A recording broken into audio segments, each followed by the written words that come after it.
Good afternoon प्यारे बच्चों, स्वागत है आपका सीबीएसई मेंटोर पर। और आपको पता है कि हम यहाँ पर क्या पढ़ रहे हैं भाई, सीबीएसई यानी एनसीईआरटी की जो किताबें हैं उसका जो अपडेटेड सिलेबस है आपका, उसके अकॉर्डिंग मैं आपको यहाँ पर पढ़ा रही हूँ।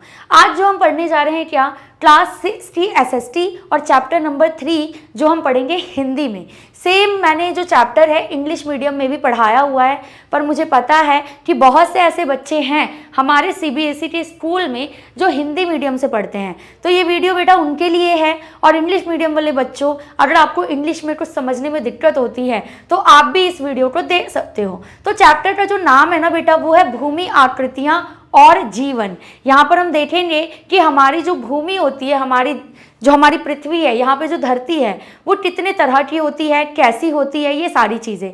यानी ऑब्वियस सी बात है कि हम भूमि यानी लैंड के बारे में बात करेंगे। तो सबसे पहले हम पेन का कलर चेंज कर लेते हैं, रेड ले लेते हैं, ठीक है ना। तो क्या होती है भूमि, सबसे पहले हम ये देखेंगे आखिर जमीन, ये धरती, ये भूमि क्या है। पृथ्वी की सतह पर जो भाग है ना ठोस वाला, देखो पृथ्वी की सतह पर जो ठोस भाग है उसे ही हम क्या कहते हैं, भूमि कहते हैं। सीधी सी बात है, हमारी पृथ्वी पे दो ही चीज़ है, या तो कहीं पानी है या तो कहीं पे ठोस है। तो जो ठोस वाला एरिया है उसे हम कहते हैं क्या, भूमि। और भूमि पर विभिन्न प्रकार की आकृतियां पाई जाती हैं जो हम इस चैप्टर में पढ़ेंगे, जिन्हें हम क्या कहते हैं, भूमि आकृतियां या भू आकृतियां, इंग्लिश में लैंड फॉर्म्स। मैंने ये चैप्टर इंग्लिश में भी पढ़ाया हुआ है, ठीक है बच्चे। आगे चलो, अब सबसे पहले हम लैंडफॉर्म्स के बारे में पढ़ेंगे, यानी ये जो भूमि की आकृतियां हैं ये कितनी तरीके की होती हैं, क्या होती हैं, वो सब हम देखेंगे।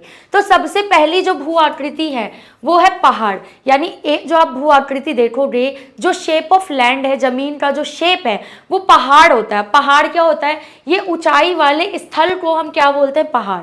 अगर कोई भी चीज़ ऊंचा है, मेन जमीन से वो ऊंचा है और उसकी चोटी है, यानी कि पीक है, एक चोटी है। जैसे आप ये पहाड़ देखो, कहाँ है पहाड़, ये रहा, पिक्चर दिख रही है आपको। देखो ये ऊंची जमीन है ना, और इन पे क्या बनी हुई है, चोटियाँ, तो हम इन्हें क्या बोलते हैं, पहाड़। ये कठोर चट्टानों से बने होते हैं, इसमें कोई डाउट नहीं है आपको। इनकी जलवायु ठंडी होती है, हम पहाड़ों पे जाते हैं हमें ठंड लगती है, ठीक है ना।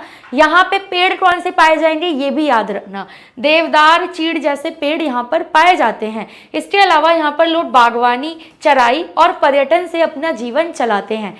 3 काम है, बागवानी करेंगे, चराई करेंगे, पशुओं को चराएंगे, और पर्यटन यानी कि पहाड़ों पर लोग घूमने आते हैं, उससे भी यहाँ के लोगों को पैसा मिलता है। अब मैं पहाड़ का अगर एग्जाम्पल दूँ तो हमारे पास एग्जाम्पल है हिमालय, अरावली और विंध्याचल, ठीक है जी। पहाड़ समझ में आ गया, आगे बढ़े चल। सेकंड जो हमारी भू आकृति है उसे हम कहते हैं हिल्स, यानी कि पहाड़ियाँ।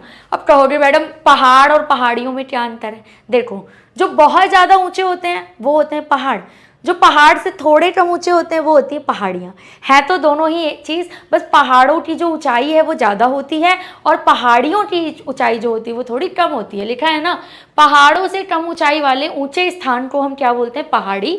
इसमें खेती कर सकते हो, फल वगैरह उगा सकते हो। यहाँ पर गाँव और छोटे शहर भी पाए जाते हैं, साथ में आप एग्जाम्पल्स देख सकते हो। आगे चलो, अब हम बात करेंगे जो हमारा 3rd नंबर पे भू आकृति है वो है मैदानी भाग, यानी समतल भूमि। मैदान जहाँ पर हम रहते हैं, जहाँ पर दिल्ली, पंजाब, हरियाणा, ये वाला जो एरिया ये आता है। तो जो समतल भूमि होती है ये उपजाऊ होती है। पहाड़ों पर तो बहुत ज़्यादा उपजाऊ भूमि होती नहीं है, ज़्यादा खेती हो नहीं सकती, लेकिन जो मैदानी भाग है, जो सपाट है, वहाँ पर खेती बहुत अच्छे से होती है। इसीलिए हमारे इंडिया में पंजाब, हरियाणा, यूपी, यहाँ पर खेती बहुत अच्छी होती है। इसके अलावा आप देखोगे यहाँ पर नदियाँ अपनी जो गाद होती है, सिल्ट होती है, वो जमा करती हैं, जो कि मिट्टी को उपजाऊ बनाती है। अब ध्यान से समझना कि नदी जो पहाड़ों से आएगी अपने साथ क्या लेकर आएगी, गाद, और वो गाद कहाँ छोड़ देगी, मैदानी भाग में। इसीलिए मैदानी भाग जो होता है वो बहुत ज़्यादा उपजाऊ होता है। सबसे अधिक जनसंख्या इसी मैदानी एरिया में आपको मिलेगी। मैदानी क्षेत्र में बहुत ज़्यादा लोग रहते हैं, ना तो पहाड़ पे मिलेंगे ना पहाड़ी पे मिलेंगे। कहाँ पर मिलेंगे, मैदानों में। क्यों, क्योंकि यहाँ पर ज़मीन उपजाऊ होती है, सिंचाई के लिए पानी मिल जाता है, परिवहन आसानी से हो सकता है, बस, ट्रक, हर तरह की गाड़ी आप देखोगे मैदान में चलाई जा सकती है, लेकिन पहाड़ों पर नहीं, ठीक है ना। तो यहाँ पे खेती करना भी आसान होता है। उदाहरण के लिए गंगा का मैदान और ब्रह्मपुत्र का मैदान, स्टेट वही आएगा आपका यूपी, बिहार, झारखंड, ये सारा एरिया, ठीक है जी। आगे चलते हैं। नेक्स्ट जो हमारी भू आकृति वो है पठार। अब कहोगे मैडम पठार क्या होते हैं? चलो, पहाड़ समझ आ गया, पहाड़ी समझ आ गई, मैदान समझ आ गया, पर ये पठार क्या है? देखो, पठार कुछ नहीं है, ये होता है पहाड़, राइट। अगर मैं कहूँ कि ऐसा ही है, पहाड़ की तरह ही है, लेकिन इसकी चोटी नहीं है, चोटी नहीं है मतलब ये समतल है, ये टेबल की तरह दिख रहा है आपको, इसे ही हम कहते हैं पठार, ठीक है ना। जो मेन मैदानी भाग से ऊंचा हो लेकिन उसकी चोटी ना हो, वो ऊपर से फ्लैट हो, मतलब मेज के आकार का हो, टेबल के आकार का हो, उसे हम क्या बोलते हैं? पठार। देखो ऐसे, यहाँ पे देखो ये मेन जमीन है, ठीक है, इससे ऊंचाई पर है लेकिन इसमें पीक नहीं है, तो ये क्या बन जाता है? हमारा पठार, ठीक है जी। तो समतल लेकिन ऊंचा भाग, समतल तो है पर मेन जमीन से ऊंचा है, तो इसे हम पठार बोलते हैं। यहाँ पर खनिजों से भरपूर होते हैं, इसमें खनिज बहुत मिलेंगे आपको, मिनरल्स बहुत मिलेंगे, पेट्रोल, डीजल, ये सारी चीज़ें आप यहाँ से खनन यानी कि माइनिंग कर सकते हो। उद्योग और खनन यहाँ ज़्यादा होता है। यहाँ की जलवायु कुछ स्थानों पर शुष्क होती है, उदाहरण के लिए दक्कन का पठार। हमारे इंडिया में जो साउथ इंडिया वाला पार्ट है अपना, कर्नाटक महाराष्ट्र वाला, वहाँ पर आपको ये वाले पठार देखने के लिए मिल जाएंगे, ठीक है जी। हाँ जी, आगे चलो। नेक्स्ट जो हमारा भूस्थल है, देखो देखो क्या दिख रहा है, मरुस्थल। हिंदी में कहते हैं मरुस्थल, इंग्लिश में कहते हैं डेजर्ट, और नॉर्मल भाषा में कहते हैं रेगिस्तान, ठीक है ना। तो ये भी एक तरीके की भू आकृति है। यहाँ पर जो है पानी बहुत कम होता है, यहाँ पर बालू के टीले होते हैं। ये जो आप देख रहे हो ऊंचे ऊंचे, ये क्या है? क्या ये पहाड़ है? ये हैं बालू के टीले। और यहाँ पर ऊंट जो होता है वो मुख्य परिवहन पशु होता है, क्योंकि बाकी जानवर इसमें अपने पैर नहीं जमा पाते। उदाहरण के लिए थार मरुस्थल, हमारा जो इंडिया का राजस्थान वाला पार्ट है, वो इसका एग्जाम्पल बन जाएगा, ठीक है जी। बिल्कुल, हाँ जी मैडम। इसके बाद हम बात करेंगे नदी घाटियों की। ये भी हमारी भू आकृति होती है। नदियों के किनारे बने लंबे और संकरे गहरे भाग को हम क्या कहते हैं? नदी घाटियाँ। क्यों? क्योंकि नदी के किनारे वाले जो पार्ट होते हैं, आप देखो ये नदी आ रही है और इसके साइड में ये जो जगह है, ये होती है हमारी क्या? नदी घाटी। और ये बहुत ज़्यादा उपजाऊ होती है। यहाँ पर आप किसी भी तरह की फसल जो है ना वो उगा सकते हो। और हम देखते हैं कि हमारी जो प्राचीन सभ्यताएं थी, चाहे वो सिंधु घाटी सभ्यता हो, इन्हीं नदियों के किनारे हमें देखने के लिए मिली हैं। तो नदी घाटियाँ समझ में आ गया आपको? आ गया? हाँ, आ गया। आगे चलते हैं। अब देखते हैं सारी भू आकृतियों को एक साथ, और उनकी जलवायु कैसी होती है, वहाँ पे रहने वाले लोगों की स्थिति कैसी होती है। सबसे पहले हमने पढ़ा क्या? पहाड़। पहाड़ एक भू आकृति है, ठीक है। यहाँ का जलवायु कैसा होता है? ठंडा। यहाँ का जो मुख्य काम है, लोग क्या करते हैं? चराई और बागवानी। और यहाँ पर रहने वाले लोगों की स्थिति देखें तो जनसंख्या बहुत ही कम होती है, क्योंकि पहाड़ पर है। दूसरी चीज़ हमने पढ़ा मैदान, जो कि यहाँ की जलवायु सामान्य है, ना ज़्यादा ठंडी ना ज़्यादा गर्म। यहाँ पर लोग खेती व्यापार दोनों काम करते हैं, और यहाँ की जनसंख्या अधिक यानी कि ज़्यादा होती है। तीसरे नंबर पे हमने पढ़ा क्या? पठार। अब पठार जो होते हैं वो शुष्क होते हैं, सूखे होते हैं। यहाँ पर खनन और उद्योग का मेन काम होता है, क्योंकि मिनरल्स पाए जाते हैं यहाँ पर। और मध्यम बसावट है, ना बहुत ज़्यादा लोग रहेंगे ना ज़्यादा ही कम रहेंगे। इसके बाद हमने पढ़ा मरुस्थल, जहाँ की जलवायु बहुत सूखी है, शुष्क है। यहाँ पर मेन काम चराई और पर्यटन का होता है, और यहाँ पर जो है जनसंख्या बहुत ही कम होती है, ठीक है। चलो, now we are on the most important part of the chapter, most important question and answer. तो आपको इस चैप्टर से कौन कौन से क्वेश्चन आंसर करने हैं ये समझ लो। पहला क्वेश्चन, भू आकृतियाँ क्या होती हैं? मैंने आपको 6 तरह की भू आकृतियाँ बता दी।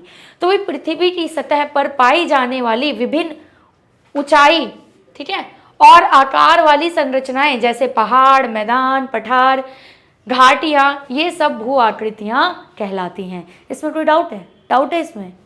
तो बहुत आसान है। क्वेश्चन नंबर 2, पहाड़ों में जीवन क्यों कठिन होता है, क्यों मुश्किल होता है पहाड़ों पे रहना, क्यों कम लोग रहते हैं पहाड़ों पे, क्यों?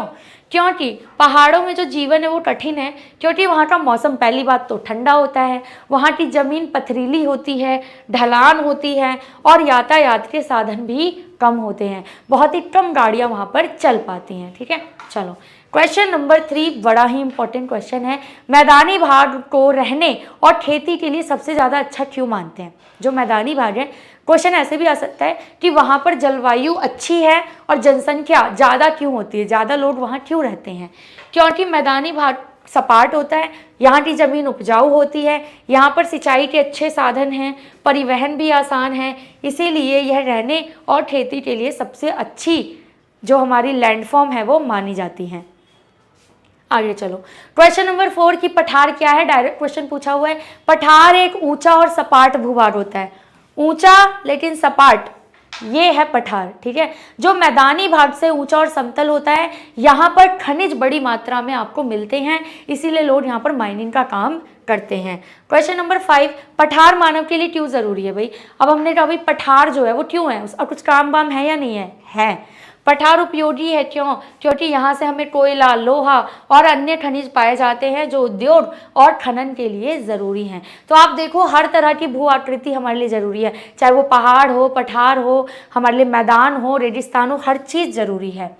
इसीलिए शायद भगवान ने हमारे इंडिया में ये सारी चीज़ें दी हैं। ठीक है, मरुस्थल की बात करें क्वेश्चन नंबर 6, तो मरुस्थल में बहुत ही कम बारिश होती है, यहाँ पे पानी की कमी रहती है, पेड़ पौधे बहुत कम होते हैं और तापमान बहुत ही हाई यानी कि तेज होता है। आगे चलो, क्वेश्चन नंबर 7, रेगिस्तान का जहाज किसे कहते हैं और क्यों कहते हैं?